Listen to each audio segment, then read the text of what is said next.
दोस्तों आज बात करेंगे 4 ऐसी कैमरा सेटिंग्स की। अगर ये camera settings as a beginner आप आज ही सीख लेते हैं तो आपकी जो फोटोग्राफी है बिल्कुल एक नेक्स्ट लेवल पे जाएगी। यानी कि आप भी प्रोफेशनल फोटोग्राफर्स की तरह अपनी फोटोग्राफ्स को जो है पूरा कंप्लीटली अचीव कर पाएंगे। और ये कैमरा सेटिंग्स दोस्तों सब एक दूसरे से जुड़ी हुई हैं, यानी कि आपस में रिलेटेड हैं। तो इस वीडियो को आज सभी बिगनर फोटोग्राफर्स एंड तक जरूर देखिए, बहुत ही काम का वीडियो आप सबके लिए। और ये जो मैं टिप्स बता रहा हूं, अगर आप इनको ठीक से प्रैक्टिस करेंगे तो आप देखेंगे एक ही हफ्ते के अंदर आपकी फोटोग्राफी में कितना चेंज आएगा। So welcome back to my channel friends, this is Manish Saxena. शुरू करा जाए।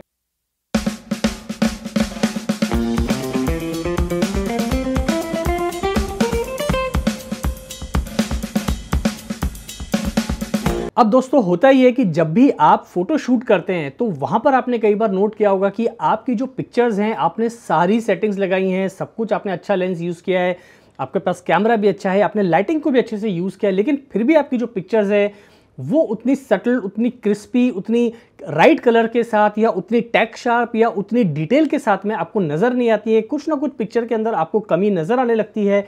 सबसे बड़ा कारण यह है कि आपने ये जो मैं आज मैं आपको 4 कैमरा सेटिंग्स बताने वाला हूं उनको आपने ठीक से फॉलो नहीं किया है। अब वो क्या ऐसी 4 कैमरा सेटिंग्स हैं, तो सबसे पहले दोस्तों हम बात करेंगे, हमें यहां पर एज अ बिगनर ये समझना है कि मीटरिंग मोड्स क्या होते हैं। तो यहां पर मीटरिंग मोड्स को मैं थोड़ा सा आसान शब्दों में यानी कि बिल्कुल सरल लैंग्वेज में समझाने की कोशिश करूंगा। और अगर आप मीटरिंग मोड्स को ठीक से समझ गए तो आपकी काफी सारी प्रॉब्लम्स जो है आज ही सॉल्व हो जाएंगी। तो पहला जो सवाल आता है मीटरिंग मोड्स का, तो यहां पर कुछ जो मेजर मीटरिंग मोड्स हैं, चाहे आप कैनन यूज कर रहे हैं, सोनी यूज करते हैं या फिर आप निकॉन यूज करते हैं। सबसे पहले बात आती है इवैल्यूएटिव मीटरिंग की। सो इवैल्यूएटिव मीटरिंग क्या होती है दोस्तों, बेसिकली समझ लेते हैं मीटरिंग होती क्या है। तो ये एक सरल एक लैंग्वेज में बता देता हूं कि होता है कि आप जब अपने कैमरा से यानी कि इस तरह से व्यू फाइंडर से जब आप कोई भी सीन या जो भी चीज आप कैप्चर देख रहे हैं, जो भी चीज आप देख रहे हैं, तो जो भी मीटरिंग मोड आपने कैमरा के अंदर रखा है वो उस पूरे सीन का जो है एक्सपोजर को रीड करता है। अब एक्सपोजर को रीड कैसे कराना है, किस जगह पे आपको रीड कराना है, कितना रीड कराना है, वो मीटरिंग मोड्स आपके हाथ में होते हैं। तो अगर आप इन मीटरिंग मोड्स को इंटेलिजेंटली यूज करेंगे, यानी कि सही पिक्चर को लेते वक्त सही मौके के ऊपर सही मीटरिंग मोड यूज करेंगे, तो वहां पर आपको मिलती है काफी सारी डिटेल और पिक्चर का जो एक्सपोजर है यानी कि सीन का जो एक्सपोजर है वो करेक्टली जो है स्टोर होता है आपके सेंसर पे और आपको मिलती है काफी सारी डिटेल्स। तो ये तो बात हुई मीटरिंग मोड्स की। अब मीटरिंग मोड्स में भी काफी सारे जो है ऑप्शंस होते हैं, जैसे कि पहला मैं ऑप्शन बताता हूं, होता है इवैल्यूएटिव मीटरिंग। तो इवैल्यूएटिव मीटरिंग क्या होती है दोस्तों, यहां पर इवैल्यूएटिव से मीटरिंग से मतलब ये है कि जो भी आप अपने कैमरा की मान लीजिए व्यू फाइंडर से देख रहे हैं, तो जो भी सीन है वो पूरे सीन का एक्सपोजर जो है वो रीड करता है आपका ये इवैल्यूएटिव मीटरिंग, यानी कि पूरे सीन का एक्सपोजर को रीड करती है। लेकिन जहां पर आपने फोकस किया हुआ है, फॉर एग्जाम्पल मैं आपको एक पिक्चर दिखाता हूं, यहाँ पे ये देखिए इस तरह से। तो मैंने यहाँ पर मेरी जो मॉडल है वो थोड़ी लेफ्ट साइड में खड़ी है, तो मैंने अपना जो फोकस है वो मॉडल के लेफ्ट साइड पे रखा है। तो उसने पूरे सीन को तो पढ़ा ही, लेकिन खास तौर पे जहां मैंने फोकस किया लेफ्ट हैंड साइड पे, वो जो पर्टिकुलर जगह है वो उसने अच्छे से एक्सपोज, यानी कि वहां पे जो एक्सपोजर है उसको करेक्टली जो है वहां पर उसने इवैल्यूएट किया, उसको रीड किया, जिस वजह से ये पिक्चर काफी डिटेल के साथ में मुझे मिल गई। तो इसी तरह से मैं आपको दूसरी पिक्चर दिखाता हूं, जैसे कि आप ये देख रहे हैं पिक्चर, ये ब्लैक एंड व्हाइट पिक्चर है, मॉडल नीचे फ्लोर पे बैठा हुआ है और यहाँ भी मैंने जो फोकस है थोड़ा सा लेफ्ट हैंड साइड पे रखा है और आप देखेंगे पीछे का बैकग्राउंड थोड़ा सा ब्लर आ रहा है, वो इसलिए क्योंकि मैंने टेलीफोटो लेंस यूज किया था। लेकिन यहाँ पे जो मेरा मीटरिंग मोड है, अगेन यहाँ पे मैंने इवैल्यूएटिव मीटरिंग यूज की है, तो इसने पूरे सीन की लाइट को पढ़ा, यानी कि जो एक्सपोजर है पूरे सीन में वो उसने रीड किया। लेकिन ज्यादातर जो एक्सपोजर उसने ठीक से रीड किया वो कहां पर, क्योंकि मेरा फोकस कहां है, मेरे मॉडल के ऊपर, तो वहां पे जो एक्सपोजर है वो करेक्ट से रीड किया। तो यहां पर इवैल्यूएटिव मीटरिंग के अंदर सबसे बड़ा बेनिफिट ये है कि आप एक्चुअली में कहां पर अपना फोकस को लॉक कर रहे हैं, किस सब्जेक्ट के ऊपर आप अपने फोकस के ऊपर फोकस को लॉक कर रहे हैं, वहां से जो है आपका एक्सपोजर वो करेक्ट से रीड करेगा। सो इस बात को हमें थोड़ा ध्यान से समझना है, प्रैक्टिस करेंगे तो आपको आसानी से आ जाएगा। इसी तरह से आप एक ये पिक्चर देख रहे हैं, देखिए यहाँ पर एक हमने एड कैंपेन शूट किया था किड्स वेयर का, तो यहाँ पर भी जो है मैंने इवैल्यूएटिव मीटरिंग को यूज किया है और आप देखेंगे कि पूरा सीन अच्छे से कैप्चर हुआ है। लेकिन जो मेरा फोकस है यानी कि जो मेरा सब्जेक्ट है, ये जो मॉडल बैठा है छोटा किड मॉडल, उसके ऊपर मैंने अपने फोकस को रखा, तो वो जो पर्टिकुलर एरिया है वहां पर एक्सपोजर को अच्छे से रीड किया इवैल्यूएटिव मीटरिंग ऑप्शन के अंदर। लेकिन उसके साथ साथ उसने बैकग्राउंड का भी आप देखेंगे या उसके साइड में जितना भी जो भी जगह आपको पिक्चर में दिखाई दे रही है वहां भी उसने अच्छे से एक्सपोज किया। बट खास तौर पे जो एक्सपोजर करेक्ट रहा वो रहा जो मेरा मॉडल, यानी कि जो बच्चा यहाँ पर आप देख रहे हैं बेंच के ऊपर बैठा हुआ है, तो वहां पर मुझे बहुत खूबसूरती से जो है मेरा मीटरिंग मोड ने काम किया, जिस वजह से मुझे डिटेल जो है वो इस इमेज में बहुत ही खूबसूरती से निकल के आई है। तो ये तो एक बात हुई इस ऑप्शन की। अब बात करते हैं हम दूसरे ऑप्शन की। जो दूसरा ऑप्शन है दोस्तों वो है हमारा, यहाँ पर हम देखेंगे कि सेंटर वेटेड एवरेज मीटरिंग। अब ये क्या मीटरिंग है? ये भी दोस्तों एक तरह से जो है पूरे सीन को जो है अच्छे से रीड करता है और वहाँ पर कोशिश करता है कि आपको अच्छे से अच्छा एक्सपोजर निकाल के दे। लेकिन इस सेंटर वेटेड एवरेज मीटरिंग के अंदर एक खास बात ये होती है कि जो भी सब्जेक्ट आपका सेंटर में है उस सेंटर को ये काफ़ी अच्छे से उसकी जो एक्सपोजर रीडिंग है वो बहुत ही करेक्ट होती है। देखिए अब आप ये पिक्चर देख रहे हैं स्क्रीन के ऊपर, तो यहाँ पर मेरा मॉडल को मैंने जानबूझ के जो है कहाँ रखा है, बिल्कुल सेंटर के अंदर, और मैंने यहाँ पर मीटरिंग मोड जो है वो यूज़ किया सेंटर वेटेड एवरेज। तो इसने क्या किया, पूरे सीन को अगर आप देखेंगे पूरा बीच को, और यहाँ पे आप देख रहे हैं इस तरह से बल्लियाँ लगी हुई है लकड़ी की, वो सब उसने अच्छे से कैप्चर की है। लेकिन जो मेजर एक्सपोजर था यानी कि जो बीच का हिस्सा जहाँ मेरा मॉडल खड़ा है उसे इसने काफ़ी अच्छे से एक्सपोजर को वहाँ पे रीड किया, उस लाइट को अच्छे से कैप्चर किया। तो मीटरिंग मोड जो है दोस्तों वो आपको समझना ज़रूरी है। तो यहाँ पर सेंटर वेटेड एवरेज में क्या किया उसने कि जो बीच का हिस्सा होता है यानी कि सेंटर हिस्सा होता है उस हिस्से को पर्टिकुलरली इस मीटरिंग मोड के अंदर वो ज़्यादा अच्छे से पढ़ता है यानी कि रीड करता है उस एक्सपोजर को। तो ये इस कंडीशंस के अंदर जो आप देख रहे हैं पिक्चर्स में वहाँ पर काफ़ी काम आता है। उसके अलावा से मैं आपको एक इंडोर पिक्चर भी दिखा रहा हूँ। देखिए यहाँ पर आप देख रहे हैं ये एक इंडोर शूट था स्टूडियो के अंदर। तो यहाँ पर आप देख रहे हैं कि भाई हमने इस तरह से किड्स वेयर के ऊपर पिक्चर्स ली है। तो एक जो मैनीक्वीन है उसने पहना हुआ एक ड्रेस हैंगर पे लटकी हुई है, कुछ बलून्स नीचे रखे हैं। तो यहाँ पर भी जो है मेरा फोकस जो था, मुझे चाहिए था पूरा सीन, और साइड में जो हैंगर पे फ्रॉक है वो भी मुझे चाहिए थी, नीचे बलून्स भी चाहिए थे। लेकिन मैंने अपना जो मेजर फोकस रखा था वो सेंटर पे, क्योंकि मैनीक्वीन सेंटर पे है। तो यहाँ मैंने सेंटर वेटेड एवरेज ही यूज़ किया, अगेन मीटरिंग मोड। तो मैनीक्वीन है वो बहुत अच्छे से आई है, लेकिन साथ साथ जो बलून्स हैं और जो साथ में फ्रॉक में पिक्चर टंगी हुई है वो भी काफ़ी अच्छी डिटेल के साथ में मुझे मिली है। तो यहाँ पर आपको इस बात को ध्यान रखना है कि किस मौके पे कौन सा मीटरिंग मोड आपको यूज़ करना है। उसके बाद जो अगला ऑप्शन निकल के आता है दोस्तों वो है हमारा स्पॉट मीटरिंग का। अब जो स्पॉट मीटरिंग है फ्रेंड्स ये भी बहुत ही इंपॉर्टेंट है। और यहाँ पर आप एक पिक्चर देख पा रहे हैं, देखिए ये एक ब्लैक एंड व्हाइट पिक्चर है, एक मैंने पोर्ट्रेट लिया है आउटडोर में। अब स्पॉट मीटरिंग ज़्यादातर हम यूज़ करते हैं जब हम पोर्ट्रेट्स शूट कर रहे हैं, स्टेशनरी सब्जेक्ट शूट कर रहे हैं जहाँ पर कोई मॉडल ज़्यादा मूवमेंट नहीं है और यहाँ पर मुझे एक पर्टिकुलर सब्जेक्ट पे बिल्कुल करेक्ट एक्सपोजर चाहिए। तो यहाँ मैं मीटरिंग मोड मैंने यूज़ किया स्पॉट मीटरिंग, और मैंने आईज़ के ऊपर अपना फोकस रखा है। बाकी का जो है वो हिस्सा कुछ वो एक्सपोजर, जो भी एक्सपोजर है आजू बाजू का, वो उस पर उतना इस मीटरिंग मोड में वो कैप्चर नहीं करेगा। लेकिन जहाँ पर आपने स्पॉट मीटरिंग की यानी कि जिस सब्जेक्ट के ऊपर उस पर्टिकुलर स्पेस को जो है वो आसानी से उसको उस एक्सपोजर को, जहाँ जितनी लाइट वहाँ पर आ रही है, जो एक्सपोज हो रही है, वो रीडिंग वो बहुत अच्छे से रीड करता है। तो यहाँ पर आप देख रहे हैं कि कितने अच्छे से मेरा सब्जेक्ट निकल के आया है, बिल्कुल एकदम पॉपअप होके आया है पूरा मॉडल का। आप देखेंगे फेस, उसके हैंड्स, और जिस तरह से उसने बॉटल को पकड़ा है तो काफ़ी अच्छे से डिटेल आया, बिकॉज मैंने मीटरिंग मोड यहाँ पे यूज़ किया है। एक पिक्चर में और दिखाता हूँ आपको मीटरिंग मोड का, वो पिक्चर देखिए ये है। यहाँ पर आप देखेंगे तो ये भी एक मैंने स्टूडियो के अंदर लिया इंडोर, और यहाँ पर एक उसने स्पेक्टिकल्स लगाए हुए हैं। तो मैंने फोकस जो है बिल्कुल स्पॉट मीटरिंग यानी कि फेस पे रखा है। तो आप देखेंगे कि फेस के साथ साथ जो है बिल्कुल उसका ये जो आप देखेंगे कि जो उसने स्पेक्टिकल्स लगाए हैं और उसने जो कोट पहना हुआ है वो भी काफ़ी अच्छे से फोकस में आया है। तो यहाँ पर हमें ध्यान रखना है कि भाई स्पॉट मीटरिंग हमें कब यूज़ करनी। तो ज़्यादातर स्पॉट मीटरिंग जो है हम कॉर्पोरेट शॉट्स, हेड शॉट्स ले रहे हैं, पोर्ट्रेट्स ले रहे हैं, या हम सिटिंग के अंदर पिक्चर ले रहे हैं, यानी कि कोई भी सिंगल सब्जेक्ट ले रहे हैं वहाँ पर हम स्पॉट मीटरिंग करेंगे। या हम कोई प्रोडक्ट फोटोग्राफी कर रहे हैं जहाँ पर हमको एक पर्टिकुलर जगह पे स्पॉट जो है फोकस बहुत ही टैग शार्प चाहिए, तो वहाँ पे स्पॉट मीटरिंग जो है बहुत काम करती है। उसके अलावा इसमें एक और ऑप्शन होता है दोस्तों जिसे हम कहते हैं पार्शियल मीटरिंग। अब पार्शियल मीटरिंग में क्या होता है दोस्तों कि यहाँ पर मैं एक पिक्चर आपको दिखाता हूँ पार्शियल का भी।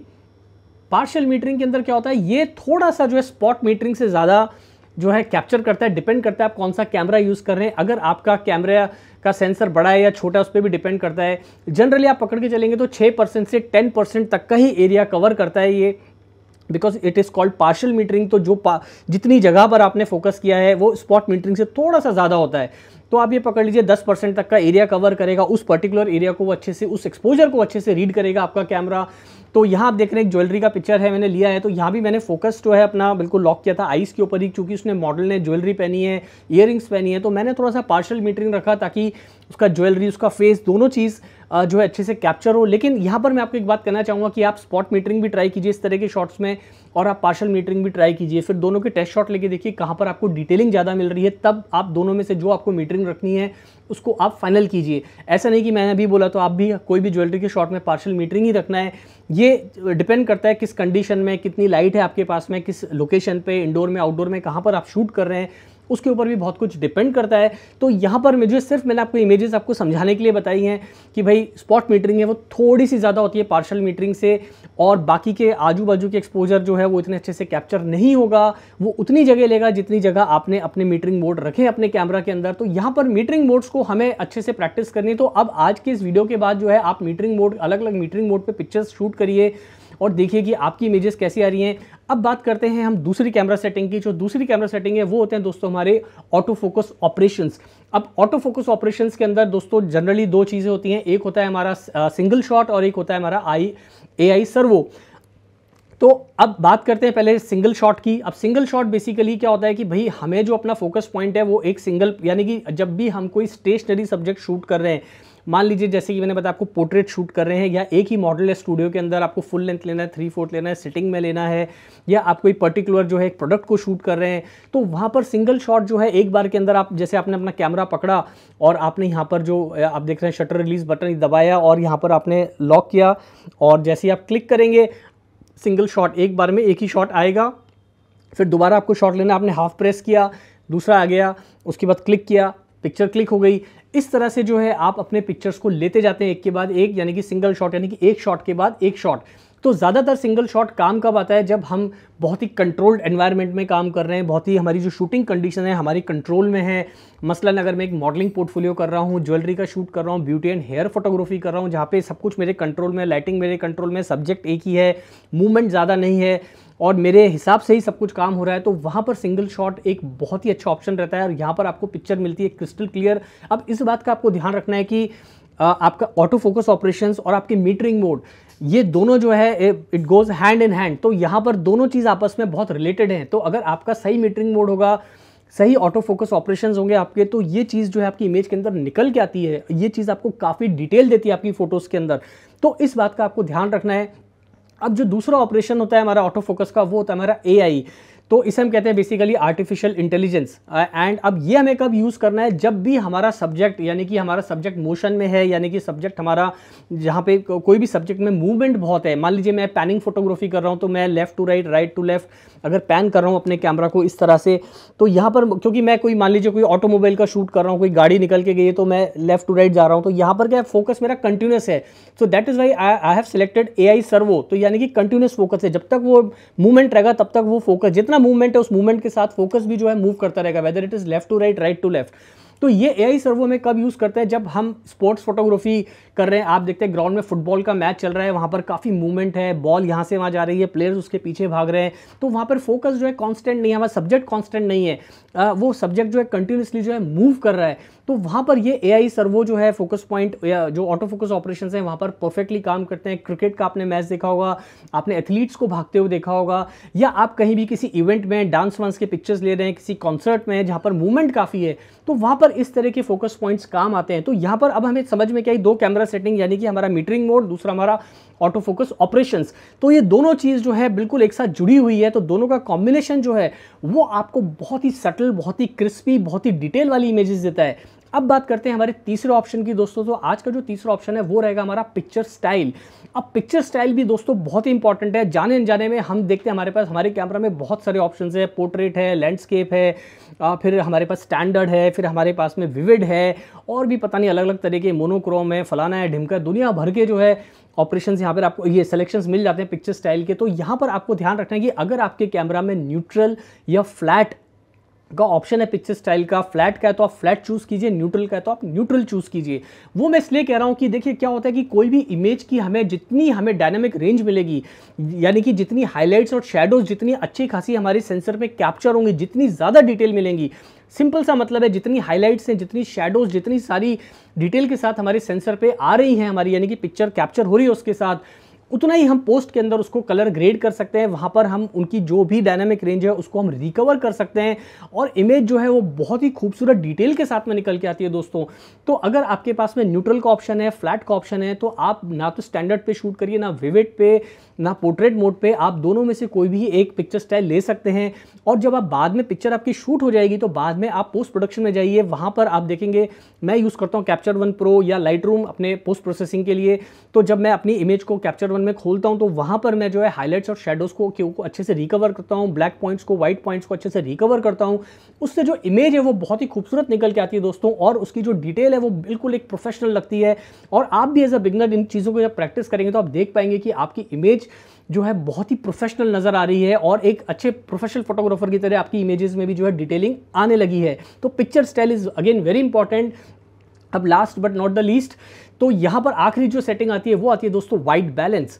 अब वाइट बैलेंस बेसिकली मैं इसके ऊपर काफ़ी सारे वीडियोस बनाए हैं, फिर भी मैं 2 वीडियो नीचे लगा दूंगा, वो आप देख लीजिए डिस्क्रिप्शन के अंदर, उसमें आपको पूरा डेमो दिया है। अब मैं यहाँ पे बता देता हूँ, वाइट बैलेंस भी बहुत ही ज़रूरी होता है दोस्तों, क्योंकि वाइट बैलेंस अगर आपका ठीक नहीं है तो प्रॉब्लम ये होती है कि आपने सारी सावधानी ली, यानी कि आपने पहली कैमरा सेटिंग मीटरिंग मोड ठीक रखा, आपने जो है दूसरी आपकी कैमरा सेटिंग यानी कि आपकी ऑटो फोकस ऑपरेशंस आपने ठीक रखी, तीसरा आपने पिक्चर स्टाइल भी ठीक रखा, लेकिन अगर आपका वाइट बैलेंस खराब हो गया तो उसकी जो स्किन टोन है, जो कलर्स हैं, वो आपके सारे खराब हो जाते हैं और ना चाहते हुए भी जो आपकी इमेज जो है वो एक अनप्रोफेशनल, एक बिल्कुल बिगनर लेवल की नज़र आती है।